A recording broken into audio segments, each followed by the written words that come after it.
1 by 1 తీసుకుంటే Shankara Vilas bridge మీరు చూస్తూ ఉంటే 2 పిల్లర్ల వరకు కాంక్రీట్ అయిపోతుంది ఇక 2-3 డేస్లో.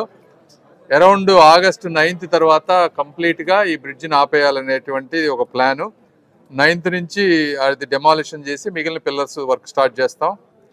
అదేవిధంగా స్ట్రక్చర్స్ ఏవైతే ఉన్నాయో దాదాపు 134 స్ట్రక్చర్స్ ఉంటే అందులో 74 మెంబర్స్ వరకు కన్సెంట్ ఇచ్చారు. కొంతమంది కోర్టులకు వెళ్ళారు, కోర్టుల్లో ఫైట్ చేస్తూ ఉన్నాం.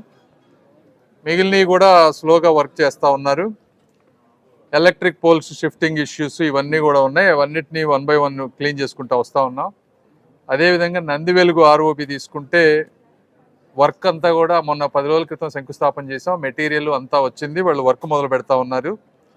దాదాపు 8 monthsలో కంప్లీట్ చేసి ఇస్తూ ఉన్నారు. దాంతోపాటు అక్కడ ఒక మనీ హోటల్ సెంటర్ దగ్గర కల్వర్ట్ ఒకటి బిల్డ్ చేయాలి. దానికి ఎస్టిమేట్స్ R&B వాళ్ళు 3 to 4 daysలో ఇస్తే దాన్ని కూడా కంప్లీట్ చేయాల్సిన అవసరం ఉంది. ఇన్నర్ రింగ్ రోడ్డు phase 3 వచ్చేటప్పటికి ఇందులో 3-4 ఇష్యూస్ ఉన్నాయి. Right of way boundaries walls fix చేయటం, అదేవిధంగా అక్కడ ఇంకా కొన్ని 41 స్ట్రక్చర్స్ ఉన్నాయి, అవి కూడా తీసేయాలి. టెండర్స్ వచ్చేటప్పటికి రేపు 7వ తారీఖుకి టెండర్స్ కంప్లీట్ అవుతాయి. అది కూడా అయిపోతే మోస్ట్ లైక్లీ సెప్టెంబర్లో inner ring road phase 3 work start చేయాలని. తర్వాత మల్టిపుల్ రూరల్ రోడ్డు డెవలప్మెంట్ ఉన్నాయి. ఇవేంటి Sharada colony road, Brodipet road, Nehru Nagar, ఇవన్నీ ఉన్నాయి మల్టిపుల్ రోడ్స్. వాటన్నిటి గురించి కూడా డిస్కస్ చేసాం.